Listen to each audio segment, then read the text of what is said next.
I did have a revelation just now. What was that? Well, it's kind of perfect and also fitting that you go by the Dent among other nicknames. I don't go by the Dent. You guys have called me the Dent. Well, either way, let's not split hairs, which I guess you can't do that either. But I do find it quite ironic that I've never realized until now that you can't spell accident, obviously, without dent. It fits you perfectly. Wreck-It Ralph. Accidents all over the damn place. No days off. Yeah, that applies to accidents too. It has been 0 days since the last accident. Yeah, you're like the opposite of those things they post for like big factories and stuff, like so many days of like defect free or whatever. I get minutes. Other places have days. It's like it has been 3 minutes since my last accident. Why is that counter always at 0? What the hell? What is he going to break today?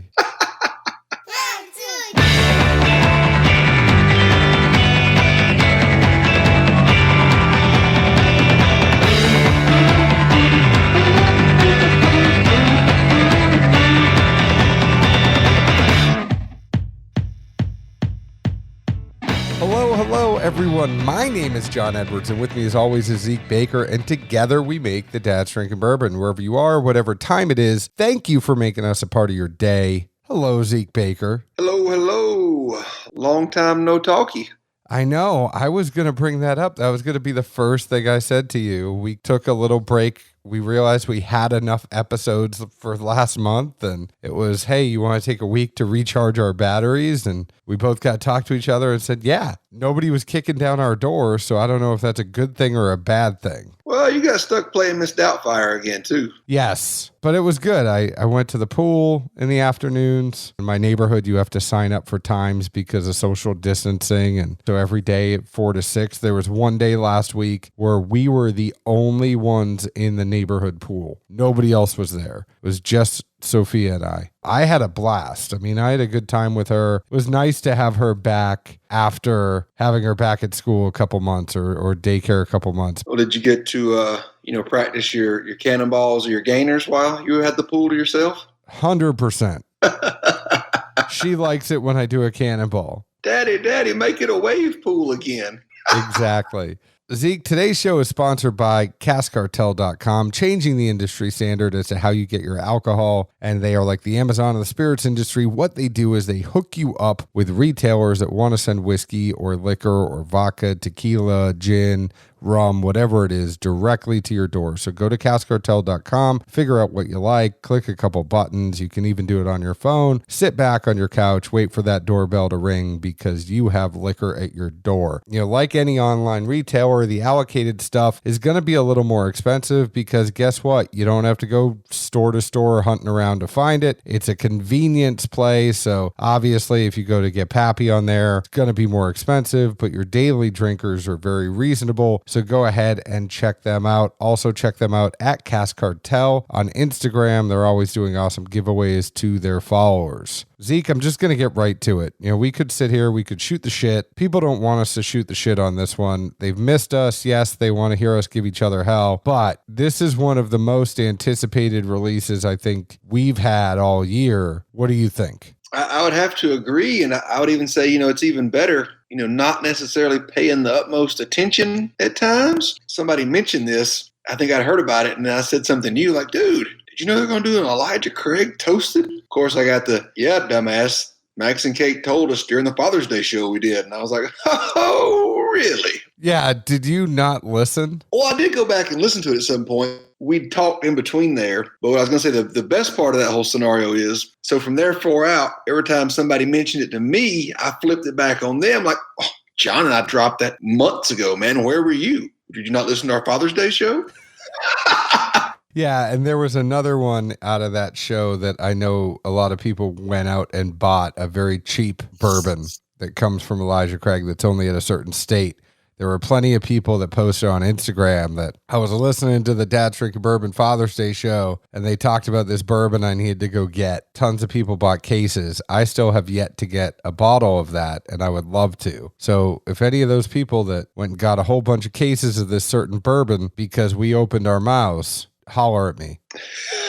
I think I got blamed for that one pretty well. I know I got some random PMs from folks like, hey, you kind of mentioned something but didn't really say exactly what it was. You mind telling me? I'm like, yeah, dude, whatever. You definitely got blamed for that. Can't win them all. You can't win them all, but this is the Elijah Craig Toasted Barrel. As you all know, Elijah Craig is 78% corn, 12% rye, 10% barley. It is 94 proof, 47% ABV. The age statement is off of these, as we all know from EC12, but this is around 10 to 12 year before the toasting process came into play. It was aged initially like Elijah Craig, and then it was re-entered into a toasted barrel for finishing at barrel proof. So it was kept as barrel proof, put in another barrel for finishing. Those barrels were an independent stave partnership with Heaven Hill. It was 18-month air-dried oak. They were first toasted, then flash charred using moderate toast temp and time. This is something that they put a lot of work into how they toasted it. They partnered with Independent Stave on it. It was in the barrel, did the regular Elijah Craig aging process, and then aged a little bit longer in a custom toasted barrel. Yeah, did they say how long it was in the toasted barrel? I can't remember if I read that or not somewhere. Let me look at the press release. They talk about the final barrel toast profile, bringing forward dark sugar flavors within the wood to create a balance of smokiness and sweetness after months of finishing. So it just says months of finishing. My guess is it's going to be less than a year because it's months. I'm using that deductive reasoning hat there, Zeke Baker. I didn't even pick up on that. I'm proud of you.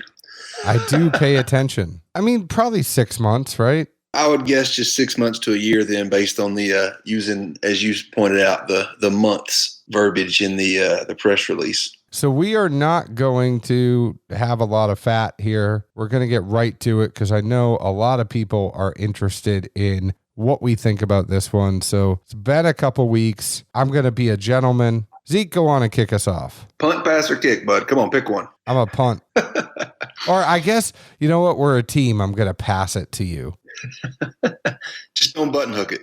Diving in here to this toasted barrel Elijah Craig. Nose wise, the first thing I noticed, at least based on memory of regular Elijah Craig, non-toasted, it seemed to be lighter and more youthful as it kind of got into it. Definitely could notice the malted barley more, I felt like. And it almost kind of reminded me of a stout. And then I kept tinkering with this thing and just trying to figure out what it was I was picking up because it seemed familiar. I just couldn't quite put my finger on it. Finally ended up with a medley here of somewhere between Hershey's syrup, a mudslide, and Kahlua. Is this on the nose? Yeah.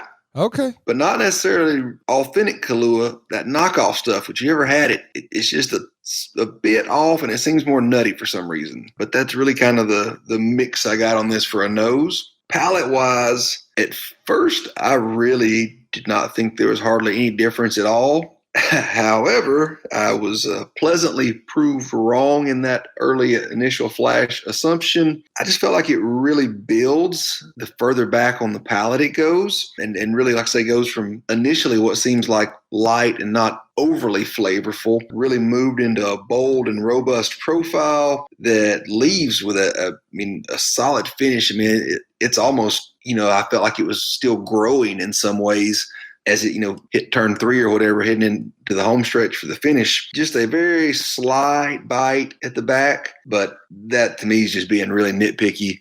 But I did think that the way this kind of built and turned and grew and then had a very nice lasting finish, especially for a 94 proof product, it caught my eye to say the least. What notes would you say built on the taste? The whole profile. I mean, it just really got more bold and robust as far as everything I was tasting. I mean, it just continued to amplify. So what specifically were you tasting? I mean, if you want me to taste this again, so you have to sit there and wait, we can. Well, you just said it built, but you never told everybody what built. I mean, it'd be like having regular 94 proof Elijah Craig versus barrel proof. This goes from like 94 to almost the boldness of a barrel proof profile to me. Okay. I mean, it grew in all directions. It really did. Like every little thing I picked up to a little bit, by the time it hit the back of the tongue, it was there and a whole lot of it. You be specifically vague. You give me 2 weeks off, man. What do you expect here? I'm rusty. Shit. Well, I will say the nose, I didn't get as much chocolate on the nose, but I got marshmallow, clove. It still has sweetness, but it has a little bit more oak in the profile to me than a regular Elijah Craig would. Maybe a little bit of butterscotch in there, but the oak on the nose was a new thing for me. I didn't get so much chocolate, like I said. Taste, it's totally just not your standard Elijah Craig. And I agree with you about the building through the palate. I think that was huge for me. The other thing that I agree with you on, I took a couple notes as you were talking, 100% agree that I taste the barley more. I did not notice that on the nose or anything like that, but barley was definitely present on the palate. I said it's more oak and spice than a standard Elijah Craig, and I feel like a regular Elijah Craig has the ability to be a little bit sweet and maybe even nutty. This is oak and spice, but more of an allspice opposed to a baking spice. That barley was present on the taste for me, so I got that maltiness and maybe a little bit of a chocolate stout to it on the taste as well. When that finish builds, it's like a spicy finish, but there's a creaminess to it as well that I would be remiss if I didn't mention. I liked it a whole heck of a lot, and I agree with you that I feel like the way this built, it was like a medium in between the regular small batch and the barrel proof. It's like, even though the proof is the exact same as the small batch, it feels like you're tasting something that's a higher proof. It feels bigger than the bottle actually is. So for me, this would kind of drink like it's like a 103, 104 proof. It's definitely punching well above, the standard 94 proof offering. It just really caught me off guard because, literally the first taste, first nip, as soon as it hit the front of the tongue, I'm like, okay, Elijah Craig. And then like, ooh. It just kept going.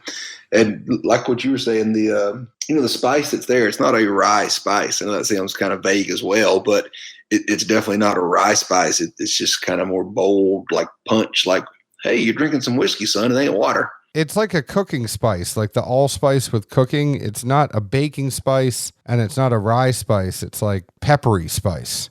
I could see that. I'd also like to mention to everybody now, even though we're still friends, our sponsorship with Elijah Craig only was around Father's Day. So when we are drinking this, yes, they sent it to us. We are completely unbiased in our review of this now. There's plenty of Elijah Craigs that we like, plenty that missed the mark for us. So we are pretty honest when it comes to what we like and what we don't like in a release. Right, Zeke? 100%. We've never had any issue when we felt something was subpar or not to our likings to express that. So what's the release details on this? What's the size? I don't know. They never said. I assume it was limited to some degree, just wondering what the size is and, if there's any, hints that it may be an annual release as well. Nothing in there, but I think we know some people we can go ask. Sounds good to me. The one thing I didn't mention, do you want to know what the price is before or after you tell me if you'd buy it? I think I saw it somewhere in a different article this past week, but you can go ahead and confirm if what I heard was correct or not. So you want it before? Yeah. Okay, well, just answer it that way. It's $50, $49.99. Yep, that's what I'd seen. So at $49.99, what's your stance on this? I'm still definitely a buy. Granted, it's a limited release, so I don't think we'd have the opportunity to hoard and, pick up a case or two, so to speak. But I enjoy this thoroughly. Just a really good representation of Heaven Hill juice that, especially for someone that the barrel proof seems just a little too much for them, but 94 proof just doesn't quite kick it up for them at times. This hits that middle of the road perfectly, in my opinion. 100% agree. I'm a buy. I'm a fan. I really like that build. I like the malt character. I like a little bit more of the barley on the taste. I think it's something that I found with Old Elk, Chattanooga, things like that we've drank that I kind of like a little bit of a higher malt. I'm either going to be a barrel proof guy, but when I'm looking for something that I want to have as a daily drinker, I like a little bit higher malt content. Same thing with that Bohemian bourbon from Pinhook. Throw that in there. I've been a big fan of higher malt content. Coming around finally. Well, Zeke, I will see you this Friday I haven't seen you since March. I left some stuff on your porch today, but I will see you Friday as we are going to be in Frankfort, Kentucky at Buffalo Trace, social distancing, but with our friends from Flight Club, our friends Tom and Benton, we will be picking a Buffalo Trace. Yeah, don't worry. You get too close to me, I'll crop dust the hell out of you, son. You do that anyway. It helps. But I can't wait to see you up there. It's been a long time, and I'm really sick of seeing your face virtually, but you did a great job growing that goatee out. I'm proud of you. It's nice and thick now, too. Too many places I can go. Anyways, go ahead and go to our friends at premiumbarproducts.com. Get the official Dad's Drinking Bourbon Glencairn glass. You go to Premium Bar Products, you hit the menu, you look for DDB glass. Go ahead and get it. It's awesome. They do a very, very good job. They laser etch it and they do that deep cut so it's not going anywhere. You could wash that glass. It is going to stay on. You can also customize your own glasses at Premium Bar Products, and you can get awesome bar tools like spoons and the jiggers and the shakers, all that other fun stuff you can get at premiumbarproducts.com. If you are a whiskey group or a distillery or a store and you have a bigger wholesale order, reach out to me. I'll get you in touch with Carson, Janie, and Vicky and the whole crew over at premiumbarproducts.com, and you could do more of a wholesale option. Zeke, the folks can find us on Facebook at Dad's Drinking Bourbon, Twitter at Bourbon Dads, Instagram at Dad's Drinking Bourbon. Find us wherever you download your podcast. Chances are you already have because you're listening right now. Please leave us an open and honest review like we leave open and honest reviews about the whiskey we drink. Thank you again to Elijah Craig and Heaven Hill for sending us over a bottle of this Toasted Barrel. Zeke, where else can the folks find us? As you said, Frankfort, Kentucky, come Friday. Cheers. Ciao.